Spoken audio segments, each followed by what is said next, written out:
Sing masuk akal. Awal-awalnya beta berpikir begitu. Beta punya hati dan pikiran sing bisa menerima sesuatu yang sing ada menjadi ada. Sekalipun alasannya itu adalah gaib, yang dalam pikiran orang barangkali dia tinggal dalam imajinasi begitu atau khayalan. Kalau beta pribadi saya bisa pakai yang begitu, karena yang beta pakai pada saat beta cari tentang Tuhan itu adalah dia harus nyata, beta harus lihat dia bentuk dan wujud bagaimana, baru beta bisa bersaksi. Tahiyat awal dan tahiyat akhir itu katong harus bersaksi bahwa tidak ada Tuhan selain Allah. Katong sudah bersaksi, tapi dalam hati katong saksikan siapa? Jujur saja itu. Secara pribadi beta perjalanan batin pada saat sambayang begitu. Nah ini katong bersaksi berulang-ulang tiap sambayang. Katong hanya bersaksi dan dia punya nama. Nah ini yang katong saksikan ini siapa?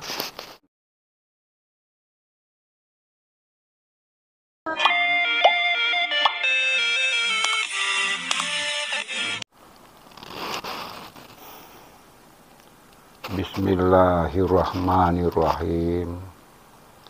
Assalamualaikum warahmatullahi wabarakatuh. Salam sejahtera bagi seluruh alam. Semoga kita semua sehat selalu dan dalam lindungan Allah, Tuhan yang Maha Kuasa. Pada kesempatan kali ini, kita akan membahas tentang mengenal diri untuk mengenal Tuhan. Katong sama tahu bahwa pada saat katong subalik, katong mulai tahu diri, banyak katong dengar bahwa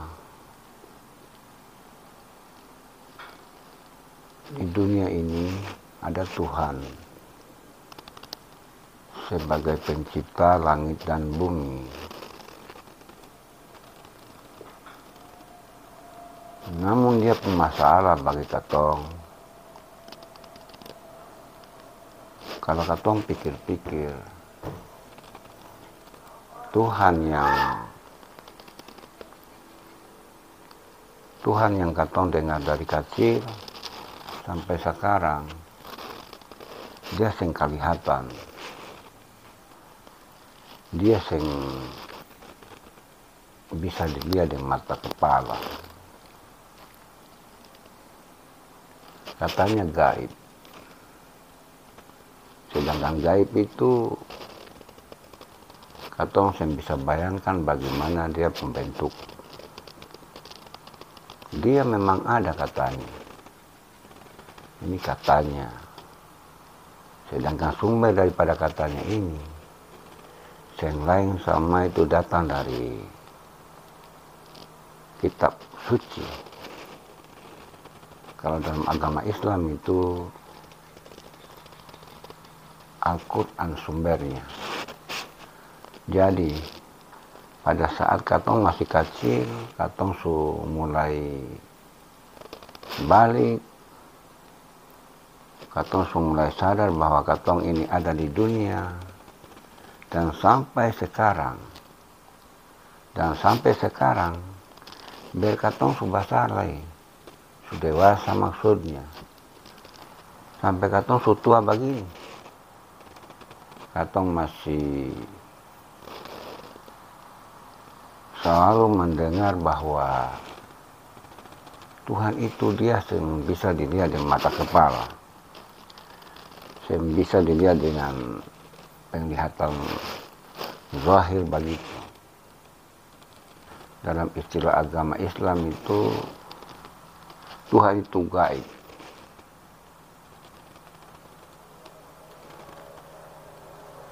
Jadi kalau Tuhan ini gaib, bagaimana caranya kata orang bisa bersaksi? Kalau katong pakai akal dan pikiran, maksudnya katong pakai logika begitu. Beta pribadi jujur, saya masuk akal kalau katong mau bersaksi tentang adanya Tuhan itu. Sedangkan katong saya lihat dengan mata kepala, dia saya kelihatan begitu. Ini betul-betul kalau bagi beta pribadi, mengkali orang bisa beranggapan kepada beta misalnya bahwa beta itu percaya Tuhan, sekalipun Tuhan itu sing kelihatan. Tapi jujur, karena dia sing kelihatan sebagai Tuhan yang disebut sebagai pencipta langit dan bumi, jujur saja beta mau bilang, secara pribadi beta puas dengan dia keberadaan. Kalau dia itu ada, tapi dia sing kelihatan. Makanya beta cari, sekalipun dong bilang bahwa Tuhan itu sing kelihatan, sing bisa dilihat dengan mata kepala, tapi beta pikir oleh karena dalam ajaran kitab suci dia mengatakan, memberikan kabar bahwa langit dan bumi ini termasuk apa yang ada di dalamnya, khususnya katong manusia, itu katanya ada yang adakan, dalam arti ada yang ciptakan. Jadi dalam penciptaan ini beta sing tarima mantap-mantap begitu. Artinya beta adakan pencarian dengan beta pun cara sendiri.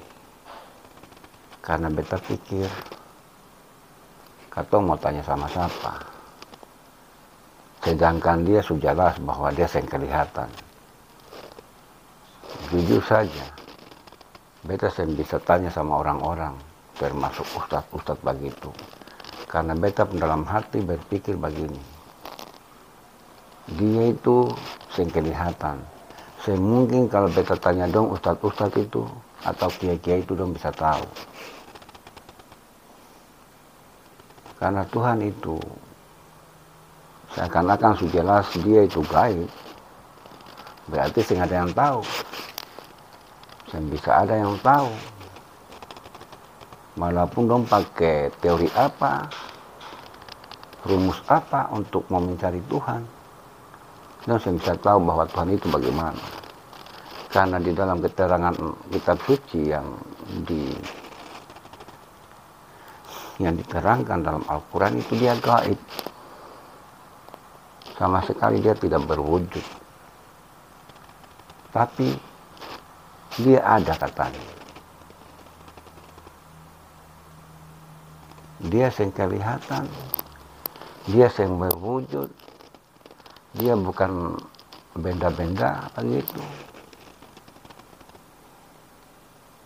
Tapi dia itu ada. Secara logika, di sini katong bingung.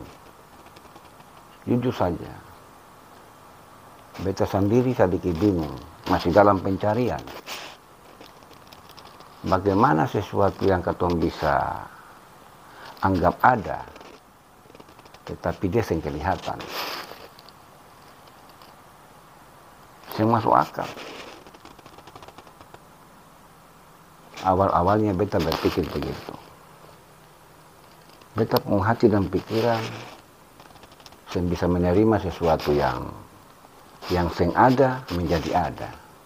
Sekalipun alasannya itu adalah gaib, yang dalam pikiran orang barangkali dia tinggal dalam imajinasi begitu atau khayalan. Kalau beta pribadi saya bisa pakai yang begitu, karena yang beta pakai pada saat beta cari tentang Tuhan itu adalah dia harus nyata, dia harus beta harus lihat, dia punya bentuk dan punya wujud bagaimana, baru beta bisa bersaksi. Itu jujur beta bilang di video ini, Pak. Beta saudara yang sedang menonton video ini. Beta punya hati saya bisa terima begitu saja, bahwa Tuhan itu ada, tapi dia punya kenyataan itu saya bisa katong bisa lihat dengan mata, untuk katong bisa bersaksi sesuai dengan syahadat yang sering katong pakai, bahwa katong harus bersaksi supaya katong punya iman itu bisa sah, artinya bisa diterima. Jadi masalah ini setiap hari, setiap tahun terus bergejolak dalam beta pikiran. Dalam hati berpikir begini, kenapa Tuhan itu dibilang ada, padahal saya bisa kelihatan. Kenapa sesuatu yang sengaja dibilang ada? Ini ada apa? Itu secara pribadi dia bergejolak dan beta hati. Semua guru-guru, ustadz-ustadz belum bilang begitu. Ini kan kayak masuk akal lagi. Betul-betul masuk akal. Sesuatu yang kelihatan, yang berbentuk apapun itu, bukan benda, bukan ini, bukan itu, tapi dia itu ada. Nah, ini menjadi pertanyaan dalam beta batin, bahwa ini perlu beta gali akang. Sekalipun kadang beta hati berpikir bahwa mungkin sesuatu yang kelihatan bisa kelihatan, itu mungkin. Tapi setelah berjalan beberapa lama, dan bukan hari satu hari, 2 hari, 1 tahun, belasan tahun, beta cari akal. Karena beta puas. Dalam hati beta harus cari tahu. Karena persoalan kehidupan manusia di dunia ini nyata, sudah jelas, ada yang lahir, ada yang meninggal. Sekarang katong sudah lahir di dunia, tapi dia pun waktu akan tiba, katong akan meninggalkan dunia ini. Ini masalahnya yang membuat beta itu bisa diam. Karena persoalan kematian kalau bagi beta itu adalah persoalan yang betul-betul serius. Dari segala macam persoalan hidup yang beta jalani di dunia ini. Kalau bagi beta pendapat, kalau yang ada dalam beta pikiran dan hati, persoalan kematian itu adalah persoalan yang paling berat, persoalan yang paling besar di antara persoalan-persoalan hidup yang katong jalani di dunia. Karena bagaimanapun yang namanya kematian itu adalah sesuatu yang sangat penting katong harus gali. Memang saudara-saudara ataupun saudara-saudara yang lain mengkali dan terlalu pikir tentang kematian. Biar sudah. Barangkali dong berpikir begitu. Itu masalah kematian, itu urusan Tuhan. Nah, itu dong pendapat, dong pikiran, itu dong urusan. Tapi kalau beta sendiri secara pribadi, dalam hati, kalau beta tahu hanya beta mau dengar dia pun nama yang dong sebut begitu, dan dia pun tulisan begitu, lafaz Allah dalam bahasa Arab dan bahasa Indonesia yang bertuliskan Tuhan, beta puas dengan informasi yang begitu, dan kabar-kabar yang begitu. Hanya dia pun nama, hanya dia pun tulisan, dan katong bisa lihat tulisan dan nama saja. Beta bisa terima itu kalau beta secara pribadi. Beta dalam hati berpikir, ini beta harus gali, ini harus beta cari. Apapun yang terjadi dalam beta pun hidup, beta sampai dulu.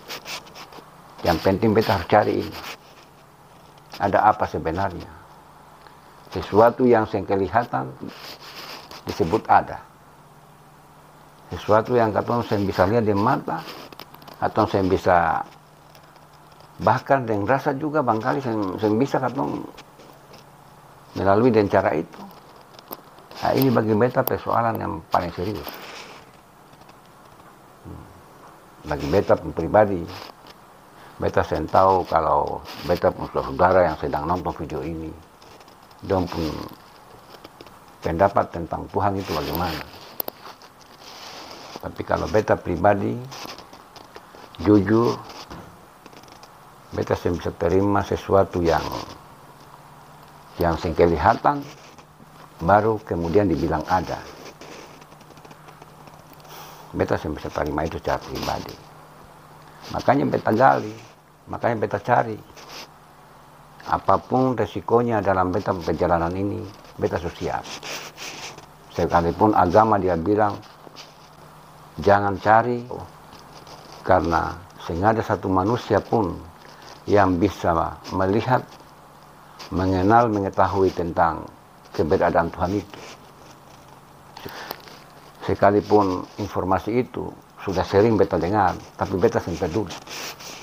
Jujur beta sampai peduli dengan itu. Malah semakin beta dengar informasi itu, semakin beta semangat. Beta semakin sungguh-sungguh cari. Siapa sebenarnya yang bernama Tuhan itu? Siapa sebenarnya yang disebut Allah itu? Ternyata setelah berjalan waktu, masalah konsep ketuhanan ini, dia pembahasan ada di ilmu tasawuf. Nah, jadi dalam ilmu tasawuf itu banyak pikiran-pikiran orang-orang yang pintar yang dong bahas tentang keadaan awal kejadian manusia dan kejadian alam semesta, termasuk Tuhan pun diri, termasuk pencipta langit dan bumi yang disebut Allah Subhanahu wa Ta'ala itu.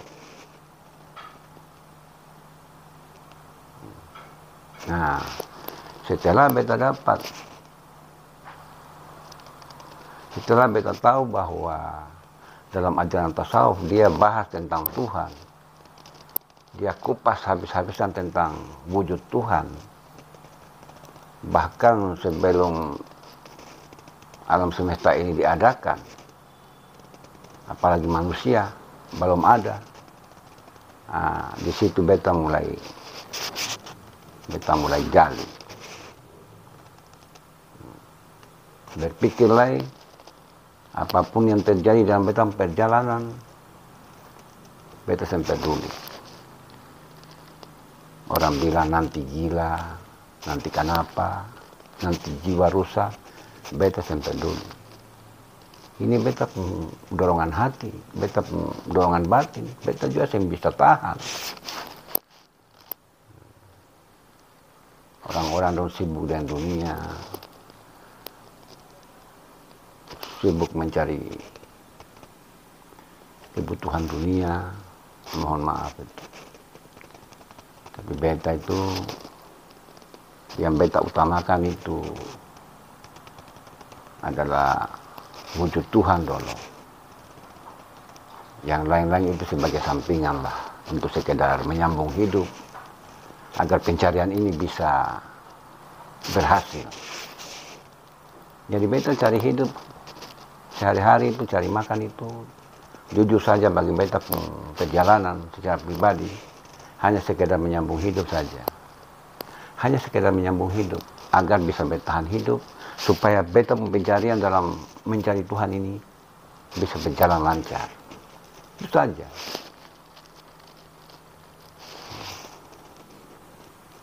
Jadi melalui kajian-kajian dalam ilmu tasawuf itu, beta mulai gali pelan-pelan. Sedangkan di dalam tasawuf itu terbagi 4 tingkatan. Tingkatan pertama, syariat. Yang kedua, tarekat. Yang ketiga, hakikat. Sedangkan yang keempat ini yang disebut ma'rifat. Bahkan ada di atas tingkatan ma'rifat itu yang disebut rahasia. Tapi yang umum yang banyak beredar itu 4 tingkatan ilmu. Syariat, tarekat, hakikat, makrifat. Syariat ini yang katong mulai dapatkan dari katong masih kecil, katong dinasehati, dikasih, katong dibimbing dengan syariat, katong dilatih dengan syariat. Ritual-ritual agama bersumber sama dan syariat.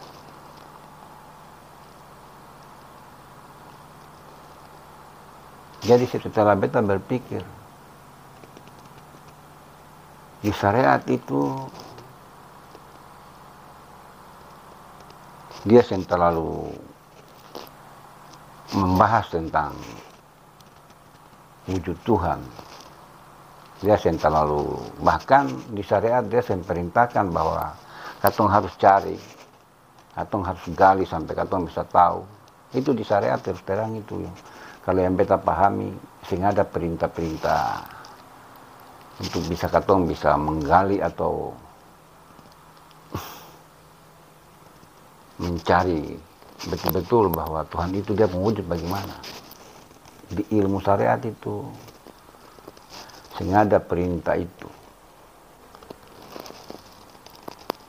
Tapi di dalam ilmu tasawuf, sasaran pertama yang harus katong cari itu adalah Tuhan.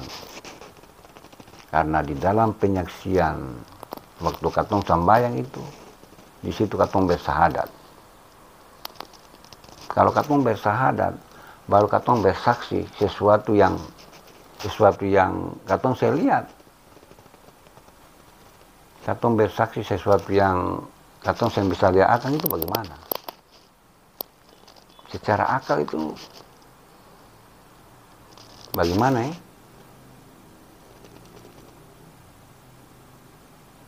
Sedangkan kalau sesuatu yang bikin katong ragu itu, pasti itu dia menghasilkan baik.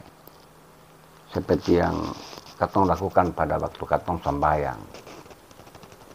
Di tahiyat awal dan tahiyat akhir itu katong harus bersaksi bahwa tidak ada Tuhan selain Allah.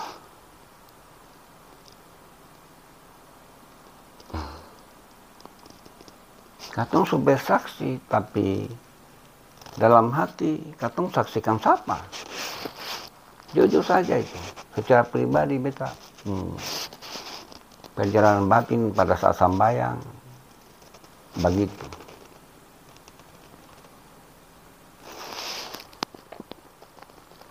Nah ini katong bersaksi berulang-ulang tiap sambayang. Katong hanya bersaksi dan dia pun nama. Nah ini yang katong saksikan ini siapa? Bukan beta menolak keberadaan Tuhan, bukan.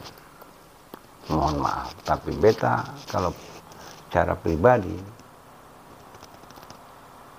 kalau beta prinsip begini, kalau sesuatu yang masuk akal itu, beta bisa terimakan.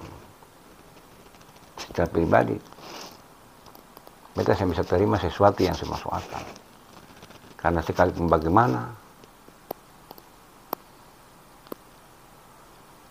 yang katong tahu, yang masuk akal itu yang katong bisa terima akan dia punya kebenaran. Tapi kalau yang masuk akal itu beta anggap sesuatu yang bisa diterima akal, berarti itu betul. Itu beta perjalanan batin begitu. Waktu beta dalam pencarian.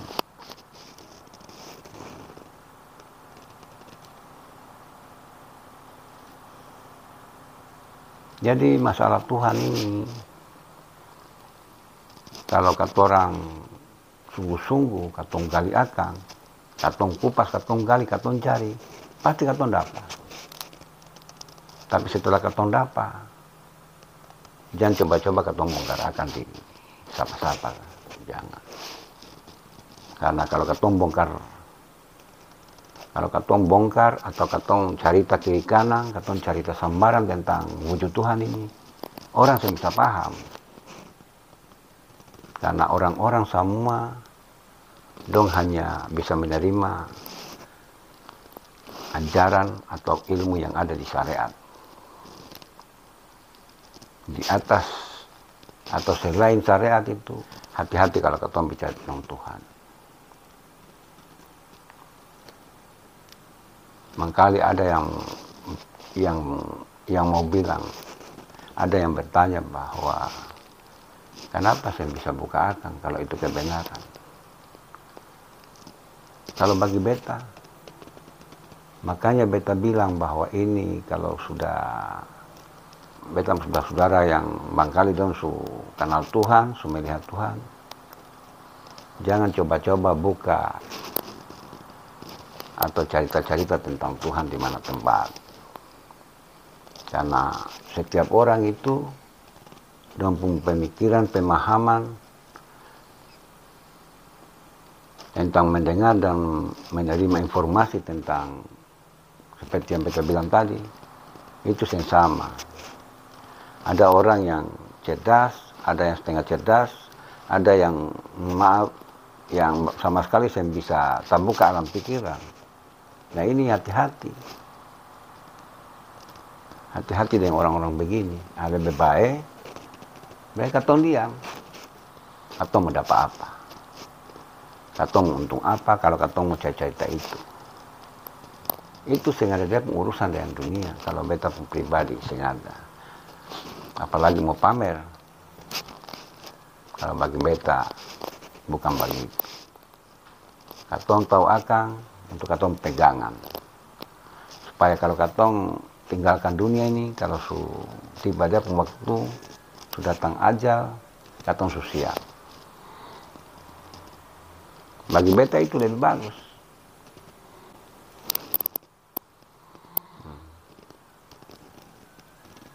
Jadi beta perjalanan begitu.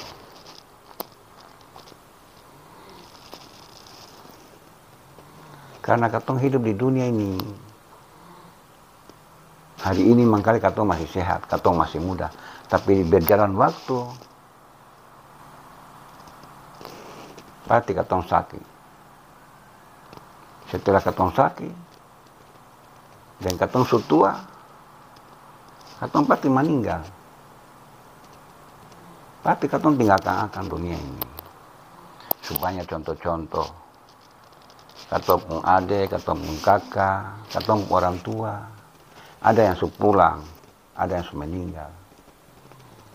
Pasti besok-besok katong lain, pasti katong begitu. Jadi katong persiapan untuk menghadapi kematian itu apa? Beta pikir bukan harta dunia, bukan rumah mewah, bukan mobil mewah, bukan pangkat jabatan, bukan itu.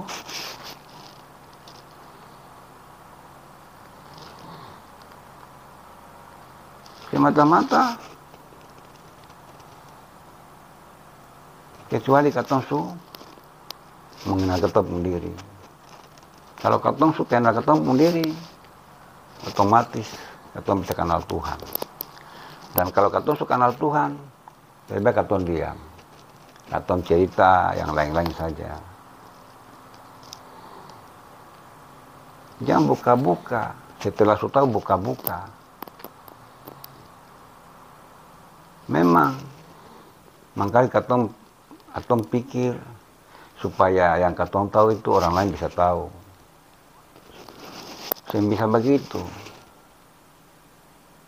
Beda dengan ilmu lain. Ini masalahnya sesuatu yang sing kelihatan. Baru katong cerita dengan orang seakan-akan katong tahu, seakan-akan katong tunjukkan bahwa Tuhan itu begini, Tuhan itu begitu. Ada baik kalau dia bisa terima. Tapi kalau dia salah paham, dia gagal paham, siapa yang tanggung jawab? Sedangkan masalah ini rawan dengan kejiwaan. Karena kalau bagi beta pendapat, risiko daripada orang yang mencari tentang Tuhan yang bisa dilihat dengan mata, yang betul-betul yang sungguh-sungguh, kalau dia punya nasib sembaik, maka dia bisa gila. Iya, dia bisa gila. Kenapa bisa gila? Karena kalau dia campur aduk dengan urusan dunia, dan pencarian Tuhan, sementara dia sifat-sifat dunia masih tinggi, masih mau ingin kaya, masih mau ingin terkenal, dan lain-lain yang berhubungan dengan duniawi. Nah itu, habis itu. Sedangkan dia persyaratan, kalau menurut beta pemahaman, urusan dunia hanya sekedar katong bisa bertahan hidup, cari makan, hidup apa adanya, sambil katong cari, sambil katong gali. Karena ini adalah persiapan, ini adalah bekal para katong pulang nanti, setelah katong sudah meninggal. Sehingga ada yang katong bisa bawa di sana, selain amal yang baik.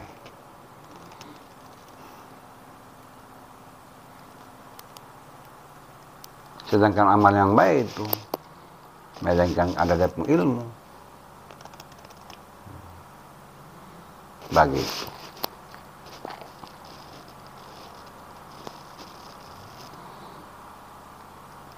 Jadi barangkali sampai di sini dulu perbincangan ini, pembahasan ini. Nanti katong sambung lagi di lain waktu. Mudah-mudahan katong umur panjang, katong masih bisa baku dapat di video selanjutnya.